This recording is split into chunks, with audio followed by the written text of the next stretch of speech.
Welcome to all.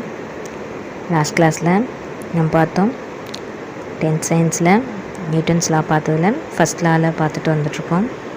Last கிளாஸில் principal of moment பார்த்தோம். Application of dark பார்த்தோம். அடுத்தது பிரின்சிபல் ஆஃப் மூமெண்ட்ஸ் பார்த்தோம். அது சிம்பிளாக அடுத்து போன கிளாஸில் சொல்லிட்டோம். ஒரு கால்குலேஷன் வச்சு நம்ம சொல்லலாம் அப்படின்னு சொன்னோம் இல்லையா. ஏன்னா பிரின்சிபல் ஆஃப் மூமெண்ட்டில் அதோட ஃபார்முலா என்ன, moment in clock wise direction is equal to moment in anti clock wise direction. இப்போது இந்த மொமெண்ட்ஸ் அந்த பிரின்சிபல் என்ன சொல்லுது அப்படின்னா ஈக்லிபிரியத்தை சொல்லுது அப்படின்னு பார்த்தோம். சரிங்களா. ஈக்விலிபிரியம் அப்படிங்கும்போது ஒரு சீசா வச்சு நம்ம போன டைம் எக்ஸாம்பிள் சொன்னோம் இல்லையா. இப்போ சீசாவில் ரெண்டு பக்கமும் ஈக்குவலான மாஸ் இருந்துச்சு அப்படின்னா நம்ம வைக்கிற பொருளோ இல்லை உட்கார்ற அந்த பர்சனோ ஈக்குவல் வெயிட்டோடு இருந்தாங்க அப்படின்னா, மாஸோடு இருந்தாங்க அப்படின்னா, அப்போது ஈக்குலிபிரியம் ஈஸியாக கிடச்சிரும். சரிங்களா. அப்படி இருந்தால் எப்படி ஈக்குலிபிரியம் ஈஸியாக கிடைக்கிது?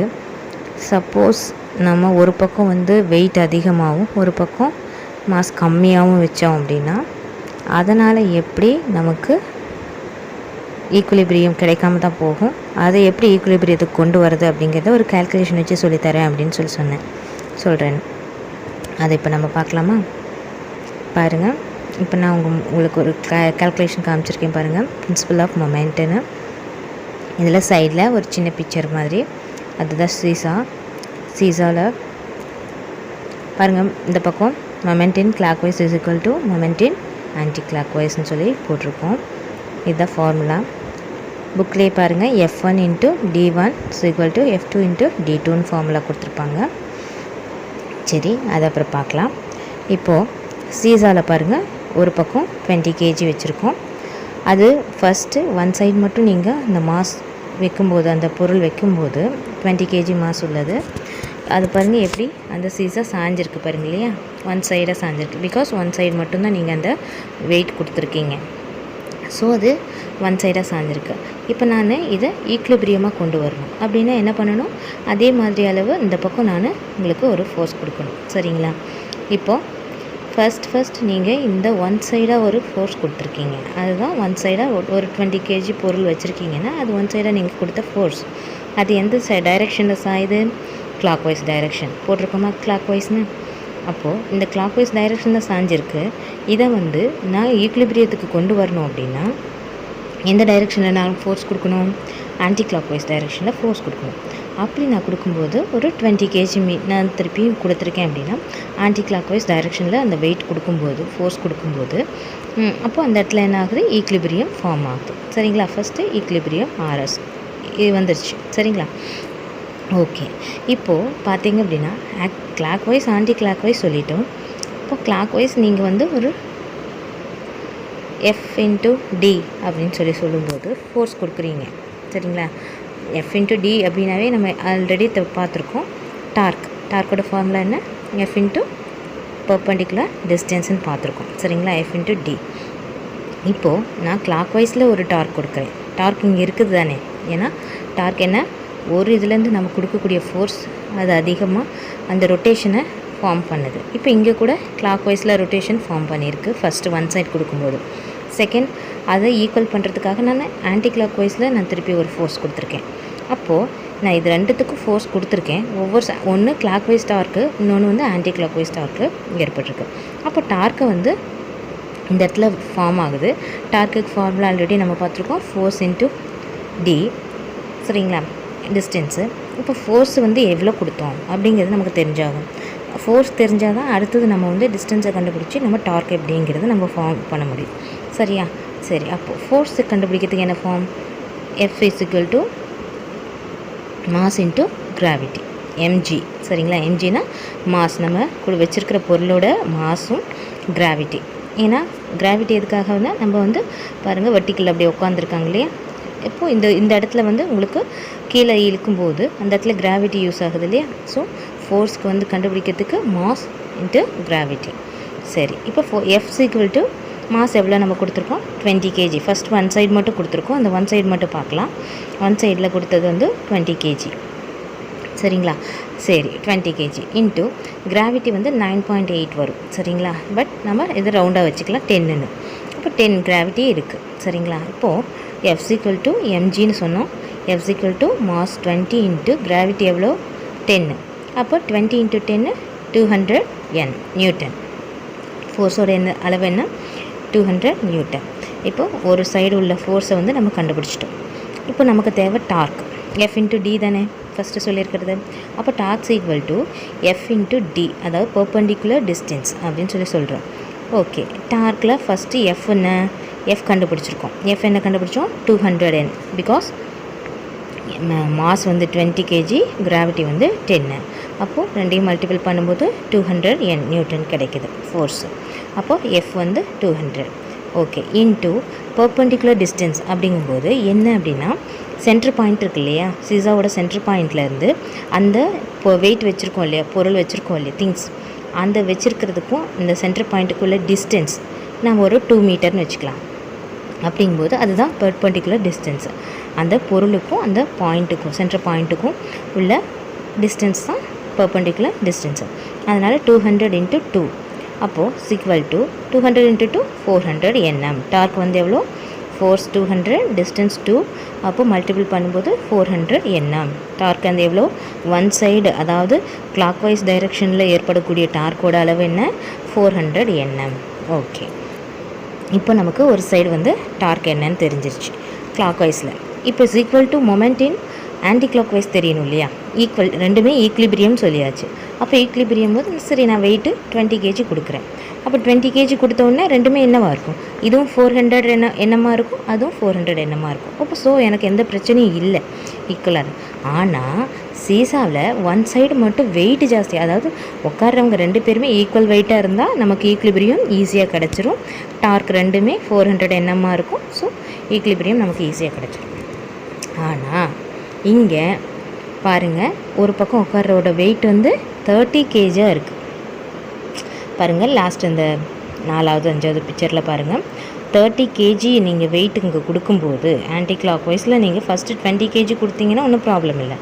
ஆனால் உட்கார்றவர் வெயிட் ஜாஸ்தியாக 20 kg விட அதிகமாக 30 kg இருக்கார் அப்படின்னா அப்போது அந்த சீசா வந்து பாருங்கள் 4வது 5வது பிக்சரில் பாருங்கள் ஒன் சைடாக சாஞ்சிருக்கும். சரியா? காரணம் மாஸ், அந்த திங்ஸோட மாஸ், அந்த பர்சனோட மாஸ் இதை விட இது அதிகமாக இருக்கிறதுனால ஒன் சைடாக சாஞ்சிச்சு. சரி, இப்போ வந்து இது நமக்கு தேவை. இப்போ பிரின்சிபல் ஆஃப் மொமெண்ட்டில் ஈக்லிபிரியம் தான் மெயின் ஃபார்மே, அது நமக்கு தேவை. ஆனால் இங்கே ஈக்லிபிரியம் இல்லை. அதை எப்படி நான் கொண்டு வரது?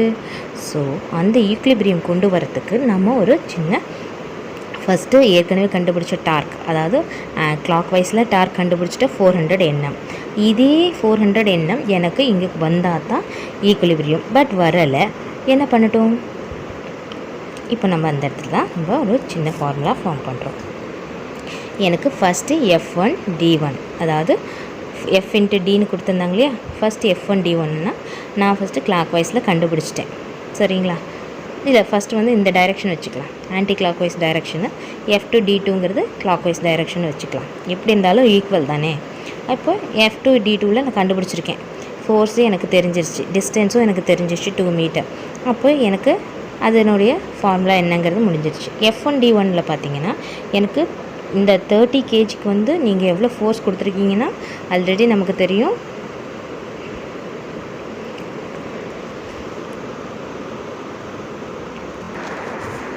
இப்போ பாருங்கள்,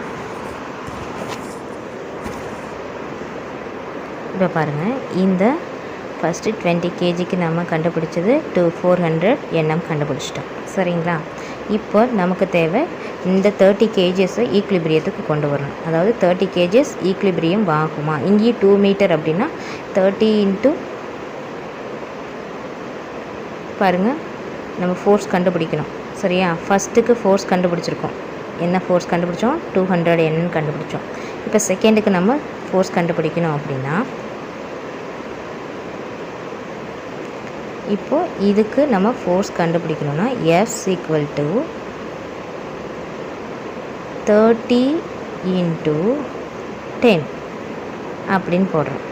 அப்போது நமக்கு ஃபோர்ஸ் என்ன கிடைக்கிது? = 300 கிடைக்குதா?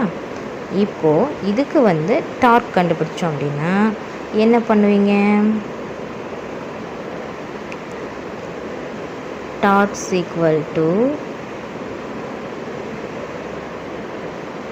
ஃபோர்ஸ் எவ்வளோ? 300 இன்ட்டு டிஸ்டன்ஸ் அதே 2 மீட்டராக இருந்தால் நமக்கு கிடைக்கிறது என்னமாக இருக்கும்? டார்க்கு 2 அதாவது 3 இன்ட்டு 2 600. ஓகேவா?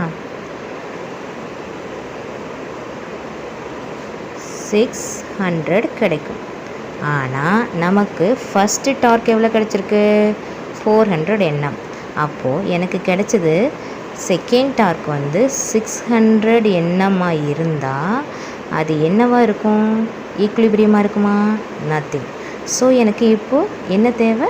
இதே 400 Nm தேவை. அதுக்கு நான் இப்போ என்ன பண்ணணும்? டிஸ்டன்ஸ் என்னவாக இருந்துச்சு? 2ஆக இருந்துச்சு. அதுலேயும் 2ஆக இருந்துச்சு, இதுலேயும் 2ஆக இருந்துச்சு. ஸோ டிஸ்டன்ஸ் எனக்கு 2ஆக இருக்கிறதுனால இங்கே எனக்கு டார்க் வந்து ஈக்குவலாக கிடைக்கல. ஸோ இந்த இடத்துல நம்ம பார்க்க போகிறது என்னென்னா,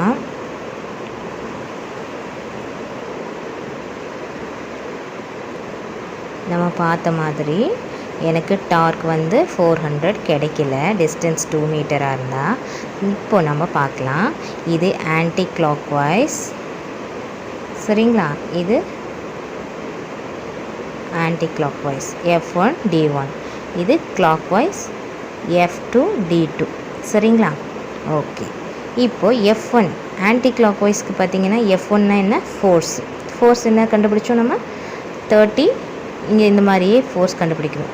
mass into gravity 10 is equal to என்ன ஆகுது? 300 வந்துடுது, சரிங்களா? இப்போ என்னோட 300 நியூட்டன். ஆன்டி கிளாக் வைஸ்க்கு ஃபோர்ஸ் என்ன? 300. ஓகேவா? இன்ட்டு D1 பார்த்தீங்கன்னா ஏன் D1 போட்டோம்? இப்போ எனக்கு டிஸ்டன்ஸ் தெரியல, பிகாஸ் அந்த டிஸ்டன்ஸ் வச்சா எனக்கு ஈக்குலிபிரியம் சரியாக வரல, சரிங்களா? ஸோ எனக்கு இப்போ டிஸ்டன்ஸ் தெரியல. இப்போ இஸ் ஈக்குவல் டு F2 என்ன? கிளாக் வைஸ், சரிங்களா? கிளாக் வைஸுங்கும் போது F2 நான் கண்டுபிடிச்சிட்டேன் ஏற்கனவே 200. டிஸ்டன்ஸ் வந்து 2 மீட்டர் தான் வச்சுருந்தேன். அப்போ எனக்கு என்ன கிடச்சிச்சு? எனக்கு இஸ் ஈக்குவல் டு டார்க் வந்து 400 Nm கிடச்சிருச்சு. அப்போது F into D2 F2 into D2 200 into 2, சரி, ஓகேவா? இப்போ எனக்கு D1 தேவை. அப்போ D1க்கு நான் இப்போ என்ன பண்ண போகிறேன்னா, D1 தான் எனக்கு தெரியல, அதாவது டிஸ்டன்ஸ் தெரியல எனக்கு. இதுக்கு D1 இங்கே வச்சுட்டு இந்த 300 நான் இந்த பக்கம் கொண்டு போகிறேன். இந்த பக்கம் கொண்டு போயிட்டேன். கொண்டு போன உடனே அங்கே என்ன நடந்துச்சு பாருங்கள். இதை இங்கே கொண்டு போயிட்டேன். இது ஆல்ரெடி உங்களுக்கு இந்த மேக்ஸில் இந்த ஃபார்முலா உங்களுக்கு தெரியும். இந்த மல்டிப்பிளில் ஈக்குவலுக்கு அந்த பக்கம் இருக்கிறது இப்படி கொண்டு வந்தோம்னா டிவைடில் வந்துரும்ன்ட்டு தெரியும், சரிங்களா? இப்போ D1 இந்த பக்கம் இருக்குது. எனக்கு ஆல்ரெடி தெரிஞ்ச கிளாக் வைஸ் டைரெக்ஷனோட ஃபோர்ஸு டிஸ்டன்ஸும் போட்டிருக்கேன். அப்போது இந்த 300 ஃபோர்ஸ் வந்து இங்கே வந்த உடனே டிவைடில் வந்துருச்சு. பாருங்கள், இது ஈஸியாக நம்ம இது பண்ணலாம். 2 0க்கு 2 0 போயிடுச்சு இங்கேயும், சரிங்களா? இப்போது 2 இன்ட்டு 2 டிவைடட் பை 3, சரிங்களா? 2 இன்ட்டு 2வை நம்ம எப்படி எழுதலாம்? 4 எழுதலாமா? 2 இன்ட்டு 2 4 டிவைடட் பை 3. இது நார்மல் டிவைடேஷன் தான் போட்டுடலாம். பாருங்கள், 1 இன்ட்டு 3 3. அப்போது 4லேருந்து 3 வந்து லெஸ் பண்ணோம்னா 1 வரும். பாயிண்ட் வச்சு நான் 0 போட்டேன். திருப்பி 3 இன்ட்டு 3 9. ஸோ திருப்பி 1 வரும், 0 போட்டோம் 9. அப்போ இப்படி போகும்போது நம்மளுடைய பாயிண்ட் என்ன அப்படின்னா 1.33. அப்போது இப்போ D1 என்ன கிடச்சிருக்கு? 1.33. அப்போ இந்த 1.33 லெவலில் இந்த 30 kg இருக்கு இல்லையா, அந்த பர்சனையோ அந்த திங்ஸையோ நான் நகர்த்தி வச்சேன். இங்கே டிஸ்டன்ஸை குறைச்சி அந்த 1.33ல் வைக்கிறேன். அப்படின்னா டிஸ்டன்ஸ் வந்து 1.33ல் வச்சேன் அப்படின்னா அப்போ எனக்கு என்ன கிடைக்குங்க? ஈக்குலிபிரியம் கிடைக்கும். அண்ட் லாஸ்ட் கிளாஸ்லேயே நம்ம பார்த்தபோது தெரிஞ்சிருச்சு, சீசாவில் நாம் உட்காரோம். ஒன் சைடில் வந்து வெயிட்லெஸ் பர்சன், இன்னொரு சைடு வந்து நல்ல வெயிட்டான பர்சன் உட்காடுறாங்க அப்படின்னா அந்த சென்ட்ரு பாயிண்ட் இருக்கு இல்லையா, இந்த சென்ட்ரு பாயிண்டில் நோக்கி கொஞ்சம் நகர்ந்து வந்தாங்கன்னாவே போதும், டிஸ்டன்ஸை குறைச்சா போதும், ஈக்லிபிரியம் ஃபார்ம் ஆகும். சரிங்களா? அப்போ ஈக்லிபிரியம் ஃபார்ம் ஆகணுன்னா என்ன பண்ணணும், டிஸ்டன்ஸை நம்ம பார்க்கணும். சரிங்களா? ஆன்டி கிளாக் வைஸோ நீங்கள் கொடுக்குற மாஸோட அளவு அதிகமாக இருந்தால் கொடுக்குற ஃபோர்ஸ் அதிகமாக இருக்கும். இப்போ டார்க் என்னவாக இருக்கும், அதிகமான ரொட்டேஷன் ஏற்படும். இப்போ பார்த்திங்கன்னா ஃபஸ்ட்டு நம்ம ஒன் சைடு மட்டும் டார்க்கு கொடுத்தோம், வெயிட் மாஸ் கொடுத்தோம், ஒன் சைடாக சாஞ்சது, அதுதான் இப்போ பாருங்கள் கிளாக் வைஸ். அடுத்தது இன்னொரு டைம் நம்ம ஆன்டி கிளாக் வைஸில் ஃபோர்ஸ் டார்க்கு கொடுத்த போது தான் இங்கே வந்து நமக்கு ஈக்லிபிரியம் ஃபார்ம் ஆச்சு. சரிங்களா? அதுவும் ஈக்குவலான வெயிட் மாஸில் கொடுக்கும்போது நமக்கு ஈக்லிபிரியம் ஃபார்ம் ஆச்சு. பட் இங்கே வந்து ஈக்குவலாக வராமல் நமக்கு கொடுத்த மாஸ் அதிகமாக இருந்துச்சுனால உங்களுக்கு என்ன ஆயிடுச்சு, ஈக்லிபிரியம் ஃபார்ம் ஆகலை. அதுக்காக தான் நம்ம இந்த ஃபார்மேட்டில், அதாவது மொமெண்டின் கிளாக் வைஸ் ஈக்குவல் டு மொமெண்டின் ஆன்டி கிளாக் வைஸ் அப்படின்னு சொல்லும் போது அந்த ஈக்லிபிரியம் ஃபார்ம் ஆயிடுச்சு. சரிங்களா? இப்போ இந்த ஈக்லிபிரியத்தை நம்ம கொண்டு வரதுக்கு தான் இந்த கேல்குலேஷன். அதுதான் வந்து எதுக்கு F × D1 = F2 × D2ன்னு ஏன் கொடுத்துருக்காங்கன்னா, இந்த ஃபார்மேட்டில் நம்ம போடும்போது உங்களுக்கு ஈக்லிபிரியம் கிடைக்கும். சரிங்களா? புரிஞ்சுதா? Okay.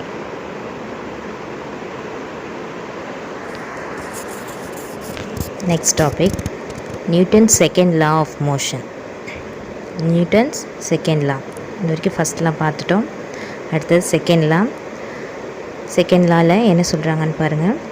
According to this law, the force acting on a body is directly proportional to the rate of change of linear momentum of the body, and the change in momentum takes place in the direction of the force.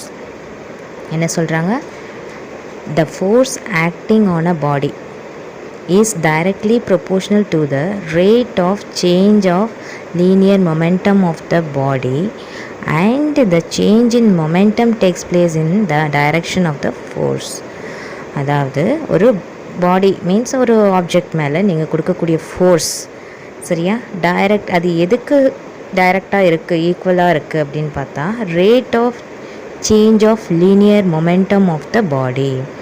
அப்போது நீங்கள் கொடுக்கக்கூடிய அந்த force அதுக்கு ஒரு linear momentum கொடுக்குது அப்படின்னா அது நீங்கள் கொடுக்கக்கூடிய ஃபோர்ஸோட அளவை பொறுத்து.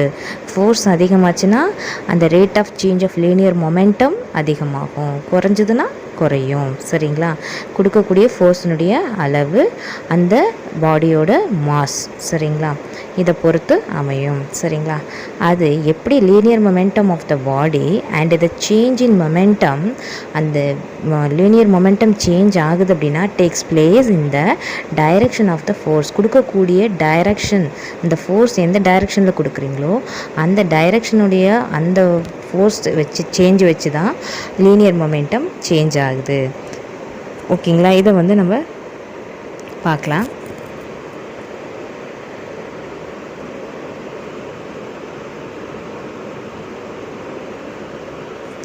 இதில் பாருங்கள், நியூட்டன்ஸ் லா ஆஃப் மோஷன். சரிங்களா? இதில் செகண்ட் லா நம்ம பார்க்குறோம். செகண்ட் லாவில் பார்த்திங்க அப்படின்னா ஃபஸ்ட்டு ஒரு 50 kg திங்ஸ் பாருங்கள்,